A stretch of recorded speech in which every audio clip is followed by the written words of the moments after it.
Tout ce qu'il touche réussit. C'est ainsi que l'on pourrait définir Tidiane Tian. D'Abidjan à Rabat, de l'école polytechnique de Paris à ex-ministre ivoirien, banquier de renommée, dirigeant d'entreprise, le prince Baoulé, Tidiane Tian a de quoi subjuguer l'Afrique et le monde extérieur. Pour moi, j'ai deux obsessions.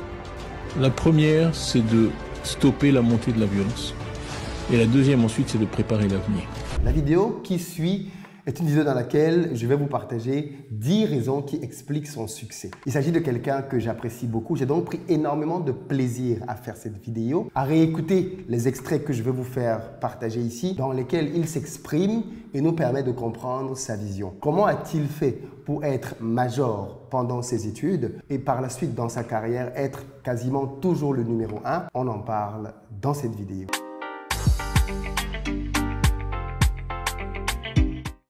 Salut à toi, bienvenue sur ma chaîne, moi c'est Philippe Simo. Et si je te parle de business, parce que c'est avec ça qu'on va développer notre continent. Donc si ça t'intéresse, tu t'abonnes et tu partages les vidéos. Pour ceux d'entre vous qui êtes en Côte d'Ivoire ou qui arrivez prochainement à Abidjan, si vous avez besoin d'un véhicule pour vous déplacer ou alors d'un logement de très bon standing proche de toutes les commodités, contactez-nous. Vous avez le numéro qui s'affiche pour les véhicules et dans la barre de description, vous avez les liens pour les appartements. Nous avons plusieurs appartements de très bon standing. Regardez vous-même ce qui vous convient en fonction des disponibilités. Et puis pour les véhicules, on a pick-up, SUV, berline, neuf. Si comme moi, vous voulez lancer des business pertinents sur le continent africain, sachez que j'ai créé un programme de formation et d'accompagnement dans lequel mes équipes et moi vous accompagnons à déterminer les bonnes idées de business en fonction de votre budget et du pays dans lequel vous voulez vous lancer. Et derrière, nous vous aidons à pouvoir les implémenter. Si ça vous intéresse, vous avez un numéro WhatsApp, contactez-nous. Si vous avez de la famille au pays, il vaudrait mieux leur acheter ce genre de programme de formation qui d'ailleurs est à des prix réduits plutôt que de leur offrir des gadgets qui quelques semaines, mois après, cesseront de leur être véritablement utiles. Apprenons à pêcher plutôt qu'à donner des poissons. Alors aujourd'hui, comme je le disais, nous allons étudier les règles de succès de Tidiane Tian. Sans plus tarder, première règle. La première chose que je veux dire qui caractérise Tidiane Tian, c'est que c'est quelqu'un pour qui, en réalité, c'est l'excellence ou rien. Et on peut le voir très jeune. Tidiane Tian, au moment du baccalauréat, figurez-vous qu'il a été retrouvé en train de pleurer. Et généralement, quels sont les élèves qui pleurent après le bac? Ce sont les élèves qui n'ont pas eu leur examen. Il se trouve que Tidiane Tian ne pleurait pas parce qu'il n'avait pas eu son examen. Il pleurait parce qu'il n'avait pas eu la mention très bien. Le monsieur avait eu la mention bien, mais ce n'était pas assez. Et il pleurait parce qu'il avait raté la mention très bien. Pourquoi il a raté la mention très bien quand on allait regarder dans les détails? C'est son frère qui explique qu'en fait, il avait raté la mention très bien parce que le prof d'histoire géo a fait chuter sa moyenne en lui mettant une note de 9 sur 20. Vous savez pourquoi le prof lui a mis une note de 9 sur 20? Parce que le prof avait estimé que la copie était trop bonne pour être réelle. Il s'est dit, cet enfant, s'il a dû tricher, il avait un bord, il avait quelque chose. Et il lui a mis 9 sur 20. Vous voyez la mentalité de certains profs? Plutôt que de se dire, ah, là on a peut-être un génie, là on a peut-être un talent, là on a peut-être quelqu'un de rare. Le prof voit ça, il se dit, non, non, ça c'est un tricheur. Donc je lui mets 9 sur 20. Incroyable la mentalité. Dans tous les cas, voilà l'origine des malheurs de Tidiane Tian.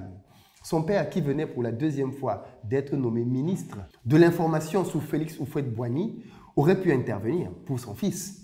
Mais il a estimé que ceci pouvait être considéré à juste titre comme une ingérence politique. Il a donc laissé faire. Mais ce que je voulais trouver intéressant ici, c'est la mentalité que le gars avait déjà très jeune.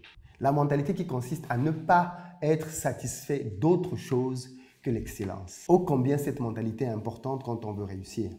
Beaucoup trop d'entre nous acceptons la médiocrité. Beaucoup trop d'entre nous acceptons des résultats qui sont passables. Parfois, tu fais un travail, moi ça m'est arrivé, tu fais un travail et pendant que tu es en train de faire le travail, tu sens que tu peux faire mieux. Tu sens que tu peux produire un meilleur résultat que celui-là. Mais bon, c'est pas grave, tu laisses et tu rends ce travail-là quand même.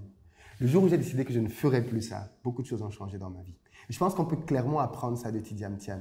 L'excellence ou rien. Le deuxième point, qui découle d'ailleurs du premier, c'est que Tidiane Tian a eu des études brillantes. Vous avez certainement déjà dû l'entendre, mais Tidiane Tian n'est nul autre que le premier Ivoirien à avoir intégré la prestigieuse école française Polytechnique. Et d'ailleurs, pour que vous compreniez bien, à l'époque, il avait le choix. Parce qu'après sa classe préparatoire, je crois qu'il a fait à Versailles, il avait le choix entre Polytechnique, les mines et Centrale. Écoutez pourquoi il a choisi Polytechnique. J'étais admissible aux 3 grandes écoles, Polytechnique, Centrale et l'école des mines, et pourtant tu as choisi Polytechnique. Pourquoi? Y a-t-il une raison particulière? Si j'ai choisi l'école Polytechnique, c'est parce que je crois que c'est celle qui dispense la formation scientifique la plus large et la plus étendue et qui rend donc plus facile une spécialisation ultérieure. Et ceci, bien évidemment, me ramène à un point que j'ai souvent partagé ici. Nous devons rechercher l'excellence dans les études. Pour ceux d'entre vous qui êtes encore dans les études, j'entends souvent des gens dire « Oui, mais à quoi ça sert d'aller à l'école? De toutes les façons, à la fin, on ne trouve pas de travail. » C'est très faux d'avoir ce genre de raisonnement. D'ailleurs, on va le voir par la suite, Tidiane Tian n'a pas trouvé du travail tout de suite. Mais mon père dit souvent, et j'aime bien cette phrase-là, entre deux personnes qui sont au chômage au quartier, l'une qui est diplômée, l'autre qui ne l'est pas, il y a un grand fossé qui les sépare. Le jour où il y a une opportunité, l'un d'eux peut la saisir, l'autre ne peut pas. Et clairement, ne vous conformez donc pas à ce système dans lequel on a tendance à vouloir banaliser des études. Bien souvent, ce sont des gens médiocres qui tiennent ce genre de discours. Les études sont très importantes. Elles n'ont pas pour but de vous donner uniquement un diplôme, elles ont pour but de vous bâtir un cerveau, une manière de réfléchir, d'analyser, de se structurer pour pouvoir réagir aux problématiques qu'on rencontrera par la suite dans la vie et dans l'entreprise. Troisième point est justement des problèmes. Tidiane Tian en a eu. Il fait face à la discrimination en France. Vous connaissez tous la réputation que la France a par rapport au plafond de verre, stipulant que les étrangers ne sont pas admis à certaines fonctions, peu importe leurs compétences. Et pour régler ce problème, plusieurs quittent la France pour aller ailleurs. Tenez-vous tranquille, Tidiane Tian, major des mines, ne trouve pas du travail en France. C'est incroyable, n'est-ce pas? Ce qui est surprenant, c'est que Tidiane Tian avait fait son stage chez Air Liquide. Et apparemment, son stage s'était très bien passé. Il avait d'ailleurs travaillé sur le calcul d'échange de chaleur multiplaque. Vous ne savez pas ce que c'est? Moi non plus. Dans tous les cas, apparemment, c'était un thème assez complexe qu'il avait brillamment réussi pendant son stage chez Air Liquide. Et bien, tenez-vous tranquille, aucune proposition ne lui a été faite à la suite de cela. Alors moi, je connais aujourd'hui plusieurs petits frères qui ont fait X, camerounais et d'autres origines. Et croyez-moi, quand on sort de Polytechnique, eh bien, les offres, elles se bousculent. Eh bien, à son époque, c'était pas tout à fait ça. Et lui, après être sorti d'X, il n'y avait rien. Rien du tout pour lui. Écoutez ce qu'il en dit. Votre parcours est très emblématique des dysfonctionnements français, des blocages. Parce qu'on est assez sidéré d'apprendre qu'à votre sortie de Polytechnique, vos camarades de promotion avaient des entretiens, recevaient des propositions d'embauche, vous, aucune. C'est réellement ce qui s'est passé? C'est une question qu'il faut poser à ceux qui ne m'ont pas interviewé. Moi, je ne sais pas pourquoi. Ce que je peux observer, c'est que j'avais effectivement un nombre d'entretiens extrêmement réduit. Et ce dont on parle là, ça se passait dans les années 80. Vous avez le sentiment aujourd'hui que les choses ont évolué dans le bon sens? Je pense que oui, je suis sûr que oui. De toute façon, c'est que la logique des nombres fait que des gens comme moi, il doit y en avoir beaucoup plus. Donc j'espère que le système les traite mieux. Ce qui est intéressant, c'est que le salut va lui venir de Gilbert Frade, qui n'était nul autre que le directeur des études aux mines, qui va lui dire, écoute, vu ce qui t'arrive en France, dirige-toi vers le monde anglo-saxon. Reconnaissant par là qu'il y avait un problème en France.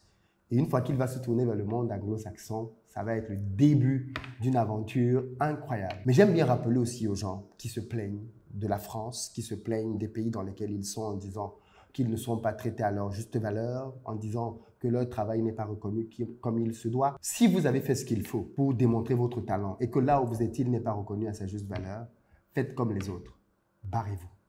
Je le dis sans complexe. Si vous êtes à un endroit, la France ou ailleurs, et vous avez le sentiment qu'on vous ferme les portes pour X, Y, Z raison, qu'on vous discrimine parce que vous êtes une femme, parce que vous êtes musulman, parce que vous êtes noir, ou je ne sais pas trop quoi d'autre, allez ailleurs. N'essayez pas de convaincre des gens qui ne croient pas en vous, parce que de toutes les façons, vous n'allez jamais aller aussi haut que vous pouvez aller dans ce genre d'environnement. Quatrième point, c'est quelqu'un qui sert la Côte d'Ivoire. Quand on a un profil comme celui-là, la plupart du temps, les gens vont à l'étranger et ne pensent pas à revenir dans leur pays en Afrique. Je discute aujourd'hui avec beaucoup d'amis ivoiriens, camerounais, sénégalais, congolais. Et beaucoup d'entre eux, quand vous leur dites de revenir en Afrique pour donner de leur savoir, de leur expérience, vous disent qu'ils ne peuvent pas. L'une des premières raisons, c'est la perte financière que ceci va entraîner. Quand on a fait les prestigieuses études que Tidiane Tian a faites, quand on a eu le parcours qu'il a eu, eh bien, tenez-vous tranquille, il a quand même décidé de répondre à chaque fois qu'il a eu un appel pour la Côte d'Ivoire. Et moi, je suis très attaché à la Côte d'Ivoire. Je suis vraiment en contact, comme vous l'avez souligné, quotidien. Avant de venir ici, j'écoutais des messages que m'ont envoyé des gens en Côte d'Ivoire. Je suis en contact avec des gens dans toutes les couches de la société, dans toutes les zones de la Côte d'Ivoire. Je serai toujours attaché. J'ai toujours fait tout ce que je pouvais pendant ma carrière pour aider mon pays natal, comme vous avez dit. Et je continuerai très attaché à ce qui touche aux Ivoiriens. La seule Les seules circonstances dans lesquelles j'ai pris la parole l'an dernier, c'est quand j'ai eu le sentiment qu'il y aurait des vies humaines, des pertes de vies humaines. C'est la seule chose qui m'a fait sortir de mon silence. Et ça, c'est un combat que je n'abandonnerai jamais. Je ne tolère pas la violence, je n'aime pas la violence. C'est moralement condamnable et en plus, ça ne marche pas. Donc vraiment, il n'y a pas d'excuse pour le recours à la violence. Voilà, ça, c'est mon combat. Le 5e point, c'est que Tidiane Tian, c'est vraiment quelqu'un qui aime la Côte d'Ivoire et les Ivoiriens. Certains préconisent également la suspension du processus électoral en vue d'une organisation d'un dialogue inclusif. Est-ce que vous partagez cette préoccupation? Écoutez, moi, je crois que les conditions ne sont pas réunies aujourd'hui pour avoir une élection, comme je l'ai dit à l'instant, apaisée, crédible, inclusive et qui se déroule sans incident. Or, en l'absence de ces conditions, on risque de repartir dans un cycle que l'on a trop bien connu de résultats d'élections qui sont contestés, donc non acceptés, et de violence. Je pensais en venant ici au jeune Miessan, qui a 18 ans et qui est mort à Beaunois. Pourquoi est-ce qu'il est mort? D'une balle dans la tête. Chaque mort ivoirienne est une mort de trop. C'est quelque chose qui est douloureux pour moi et je le déplore. On sent votre émotion. Quand j'ai écouté cette interview réalisée par la brillantissime Denise Epoté, j'ai ressenti de l'émotion. Et je me suis dit, ça manque beaucoup sur notre continent. On a des incidents qui font perdre la vie aux gens tous les jours, de manière parfois stupide. Et très rarement, on va voir des dirigeants qui en sont émus. Mais j'ai rarement vu des dirigeants émus face à la mort de jeunes dans nos pays. Et il faut dire que malheureusement, des jeunes ont perdu ou continuent de perdre parfois la vie dans nos pays de manière évitable, vraiment de manière évitable. Et moi, j'ai été beaucoup touché de voir que Tidiane Tian s'émeut aux larmes pour quelqu'un, en réalité, qu'il ne connaît pas. Quelqu'un qu'il n'a jamais vu, de qui il n'est lié de près ou de loin, juste par humanisme et parce que c'est quelqu'un, c'est un enfant qui est parti trop tôt et peut-être qu'il n'aurait pas dû partir de cette manière. Et je me dis, ça nous manque, ce niveau d'humanité. Et si on revenait avec des dirigeants qui avaient davantage d'humanité, je pense que beaucoup de décisions ne seraient peut-être pas prises. Ou même si elles étaient prises, elles seraient emmenées avec beaucoup de douceur. On a le sentiment que dans plusieurs de nos pays, on a beaucoup de brutes qui dirigent, beaucoup de personnes qui ne se posent pas beaucoup de questions, qui considèrent même parfois une partie de la population comme une vermine à écraser et qui avancent simplement vers un objectif qui peut être bien évidemment juste dans le sens pour eux de leur être bénéfique, quitte à ce que ceci entraîne la mort d'innocents. En tout cas, moi j'ai été très touché par cette émotion qu'il a dégagée en parlant dans cette séquence rare. 6e point, c'est qu'il croit en l'Afrique. Nous sommes au moins 2 là-dessus. Moi, je le dis tout le temps ici, l'Afrique, c'est le continent du présent et de l'avenir. Mais peut-être que quand c'est Tidiane Tian qui le dit, ça va résonner différemment. Quand je parle aux investisseurs, je leur dis, si vous voulez multiplier par 100, votre mise, allez à Silicon Valley. Si vous voulez la multiplier par 1000, allez en Afrique. Et je suis frappé, rien que cette semaine, j'ai eu trois vidéos différentes avec des investisseurs, tous américains, qui ont déjà des investissements importants en Afrique et qui veulent investir plus. Donc je crois que le capital, en fait, est prêt à venir.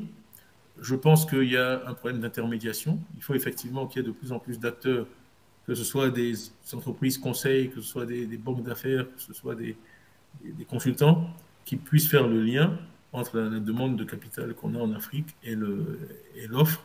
Et je pense que les choses vont continuer à progresser. De même, si on regarde les chiffres dans les années 80, le PIB de l'Afrique, c'était de l'ordre de 600-700 milliards de dollars, quand on nous rappelait que notre PIB était inférieur à celui de la Belgique.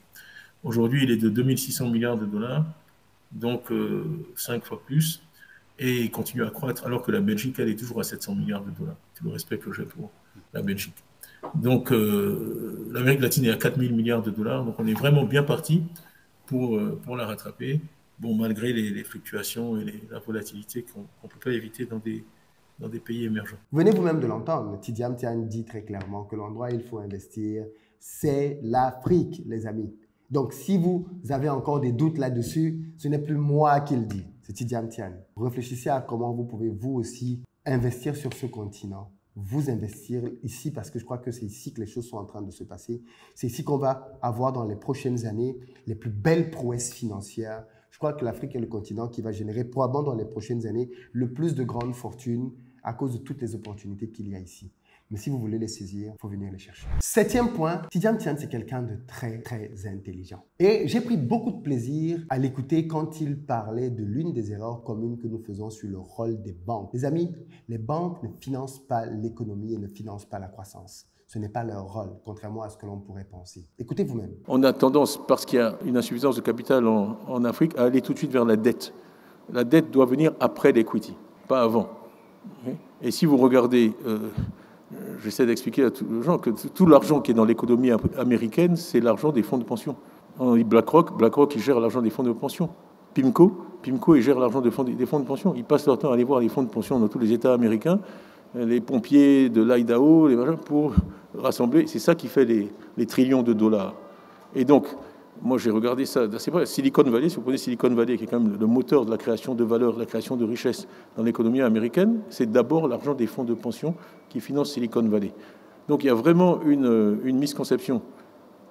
Les gens pensent que ce sont les banques qui financent l'économie. Ils financent l'investissement, absolument pas. Les banques ont des contraintes en capital qui font qu'elles peuvent prêter un peu, mais elles ne vont jamais financer la croissance à long terme. Et donc, dans les économies africaines, c'est un chaînon manquant dans le système. Je veux dire, on a la démographie pour le faire, on a les besoins en investissement pour le faire, et en plus, on peut générer des retours extrêmement élevés. Parce que dans la phase de développement où nous sommes, si on package les bons produits, on peut offrir à des... Bon, tout à l'heure, je crois que les gens parlaient de risk return, on peut offrir à des épargnants, sur le long terme, un risk return qui est très attractif. Ceux qui parmi vous sont allés à Abidjan ont peut-être vu qu'il y a un grand pont, le 3e pont, Riviera Marcory. Ça, c'est un projet sur lequel j'ai passé personnellement plus de 5 ans, et on l'avait bouclé en décembre 99, avant qu'il y ait le coup d'État. Les travaux avaient commencé, on avait posé la première pierre. Mais le point intéressant, c'est que je n'arrivais pas à boucler l'equity du projet. Quand vous voulez de la dette, il y en a toujours. Les marchés financiers fonctionnent de telle façon que la dette, c'est facile. C'est moins risqué, il y a une surabondance de capital. Ce qui est difficile, c'est de trouver de l'equity, qui vous permet ensuite de vous leverager pour faire le projet. Et j'étais allé voir, il se trouve bizarrement, parce que les États francophones, malheureusement, sont dans des systèmes de retraite par répartition, pour l'essentiel, ce qui fait que ce point n'est pas compris. Et il y avait une bizarrerie, c'était que l'armée avait un fonds de pension en Côte d'Ivoire. Donc j'étais allé voir le général Koulibaly qui dirigeait le fonds de pension de l'armée, et je lui ai vendu mon projet de pont à péage en disant voilà le projet qui va payer les retraites de vos militaires, et vous pourrez donc leur expliquer ça. Et c'est un homme ouvert, et il avait accepté. Donc c'était très bizarre parce qu'on avait réuni tous les financiers au dernier étage de la BAD à Abidjan, la Banque africaine de développement. Et il y avait un général en uniforme, et personne ne comprenait ce que le général faisait à la signature des accords de financement. Mais c'était exactement une des fonctions, pour moi, essentielles de l'assurance. Dans un continent où on a cette démographie qui est potentiellement un problème futur, où on a des opportunités d'investissement avec des retours très, très, très élevés. Moi, un des projets que j'ai fait qui a eu le plus de rentabilité, c'est qu'on a fait l'interconnexion Côte d'Ivoire-Mali. En Côte d'Ivoire, on avait de l'électricité, de l'autre côté de la frontière, c'était le noir. Et donc, juste tirer cette ligne, les retours étaient des retours à 3 chiffres. Donc, on peut vraiment rentrer dans des cercles vertueux où on va, faire des investissements de haute qualité. On a parlé aussi de ESG tout à l'heure, on a parlé de solaire, on a parlé d'énergie éolienne. On peut développer tout cela, ce qui est pour le plus grand bénéfice des économies africaines, préparer l'avenir en fournissant des retraites aux futurs retraités africains, et éviter de tomber dans le problème de la dette. Parce que cette dette, vous finissez par emprunter en monnaie étrangère, avec un risque de change important pour des projets qui souvent n'ont que des recettes en monnaie locale. 8e point, sa plus grande fierté, ce n'est pas l'argent qu'il a pu faire, et il en a fait.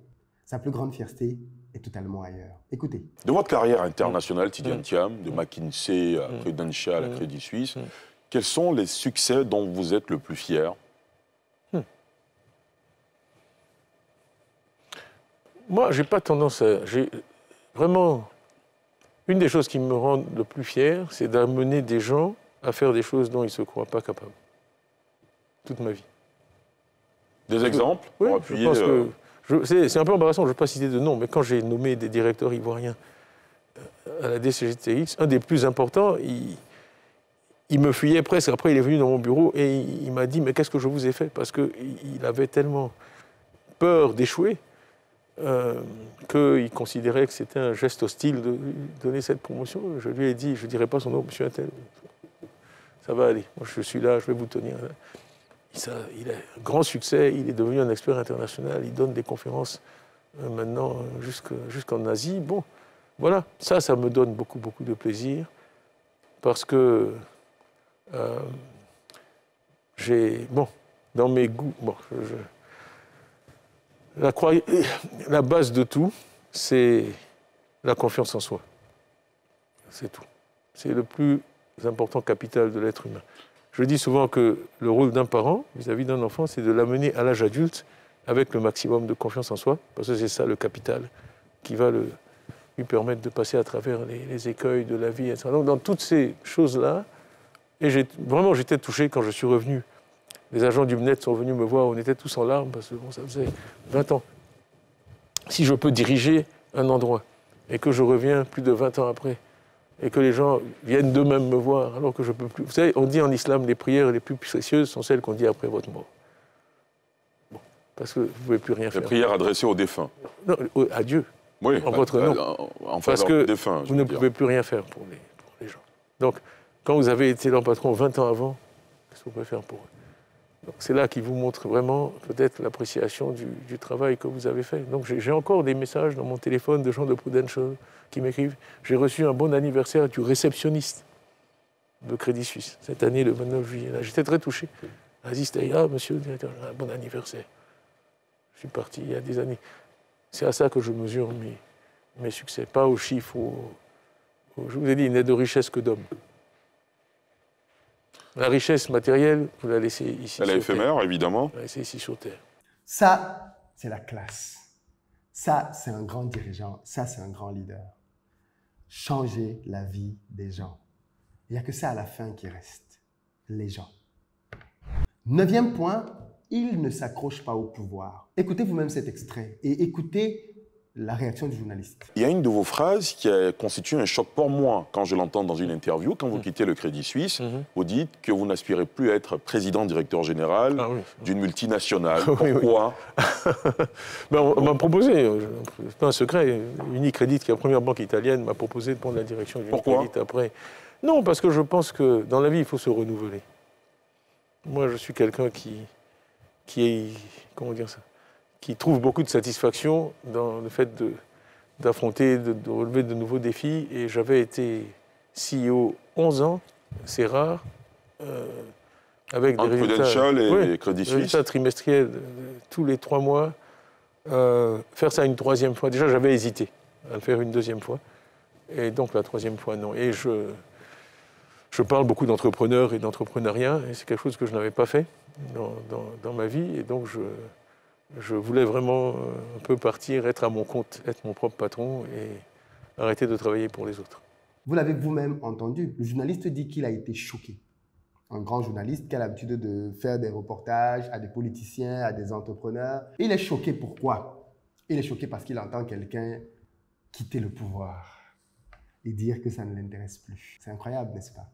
C'est incroyable parce que dans nos pays, beaucoup trop de gens s'accrochent au pouvoir, comme s'il n'y avait pas une vie après le pouvoir. Moi, je suis toujours très... Regardez comment, dans plusieurs pays dans le monde, plusieurs présidents qui ont dirigé des pays s'asseyent ensemble et discutent, venant même de bords politiques différents. Mais dans nos pays, j'ai l'impression que quand quelqu'un est nommé à un poste, maire, député, ministre, je ne sais pas trop quoi d'autre, il a le sentiment que si on lui retire ça, sa vie est finie, est foutue. Je ne comprends pas pourquoi les gens ne réalisent pas qu'en réalité, il y a une vie après les responsabilités. Il y a une vie après le pouvoir. Et cet aspect de Tidjane Thiam qui consiste à très clairement faire comprendre que l'argent ne me retient pas, les postes ne me retiennent pas, le pouvoir ne me retient pas, c'est grand. Le 10e et dernier point, c'est probablement l'un des meilleurs, c'est une masterclass. Et il dit ceci, l'autorité vient d'en bas. Écoutez. Quand vous prenez la direction du contrôle des grands travaux, il y a quelque chose d'anecdotique. On vous dit, que cela fait quelques mois que les employés de cette direction n'ont pas été payés, n'ont pas reçu leur salaire. Je vois que vous avez bien fait votre travail. Vous avez bien fait votre travail. J'essaie. Oui. Donc j'ai pris la direction de cette entreprise à 31 ans avec 4000 employés, effectivement, sachant qu'ils n'avaient pas été payés et qu'il n'y avait aucune perspective de les payer à un horizon raisonnable. Donc ça a été une grande leçon de management.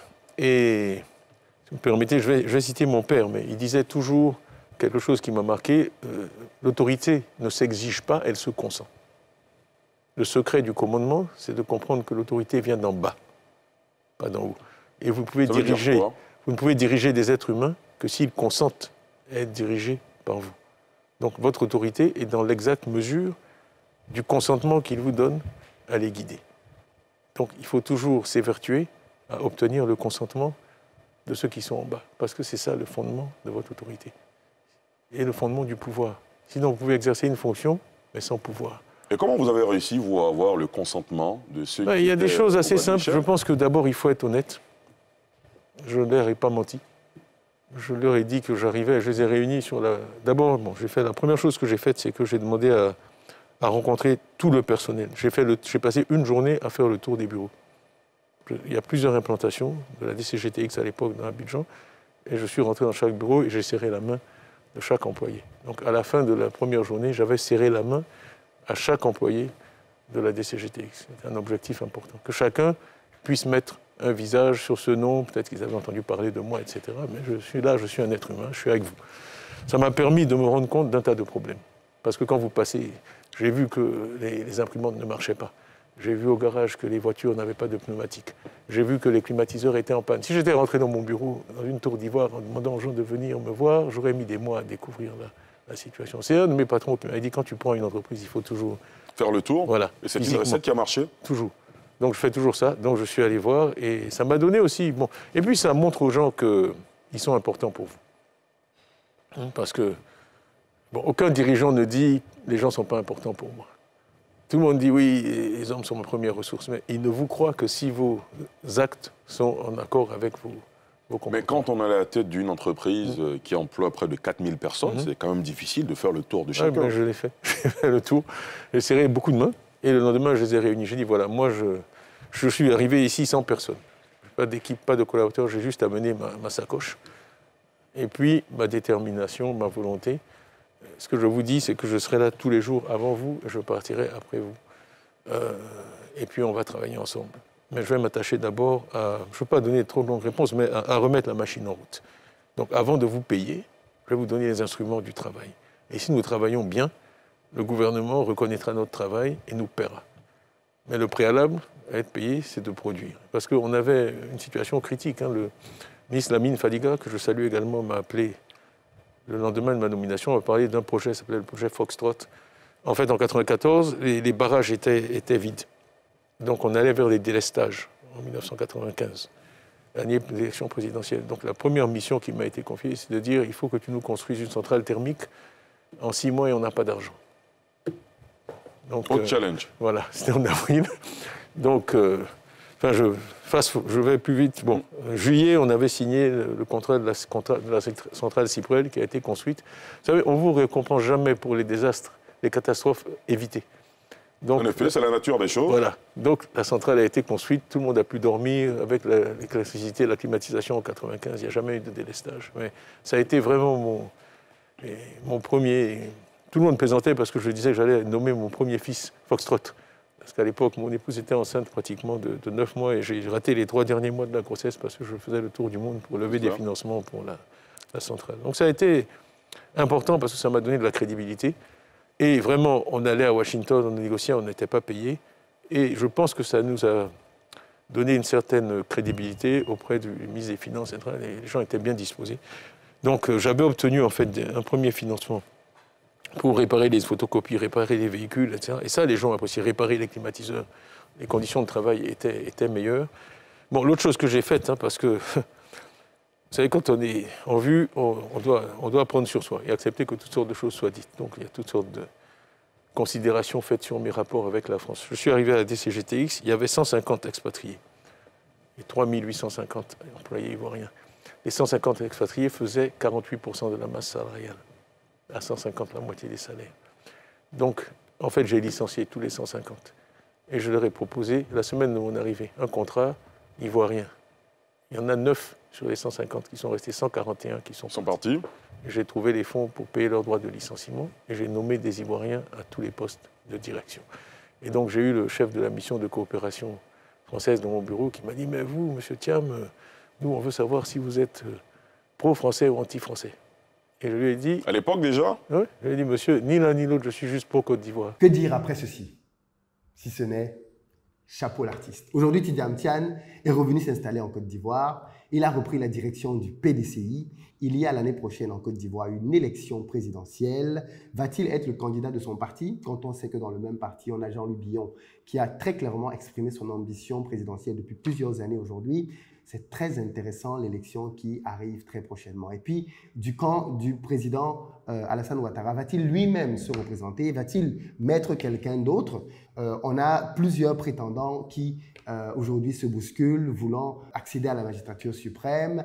On a, je crois que c'est Blé Goudé, qui n'est pas encore éligible, mais qui espère bien évidemment que ça va changer. On a Laurent Gbagbo, qui lui aussi veut encore se présenter, mais je pense que lui aussi, pour le moment, est inéligible. Bref, l'année prochaine, l'élection de 2025 s'annonce très, très passionnante. Game of Thrones à Abidjan. Qui va conquérir le trône? Dans tous les cas, on va suivre ceci avec beaucoup d'attention. Mais je tenais à rappeler tout ce que nous pouvons apprendre d'un leader comme Tidjane Thiam, parce que je trouve qu'il n'a pas la visibilité qu'il devrait avoir sur notre continent. C'est quelqu'un de très discret. Il est très connu des élites. Je pense qu'il connaît à peu près tous les présidents africains. Tous, de près ou de loin, ont travaillé avec lui, l'admirent pour ce qu'il produit comme résultat. Et c'est quelqu'un qui, pour le coup, je pense, n'est pas très connu de la population. J'espère que cette vidéo aura contribué en tout cas à faire que le grand leader qu'il est soit davantage connu des jeunes et que sa vie, le modèle qu'il est, puisse davantage nous inspirer tous. Dans les commentaires, dites-moi lequel des 10 points vous a le plus parlé. Est-ce qu'il y a d'autres points de la vie de Tidjane Thiam que je n'ai pas évoqués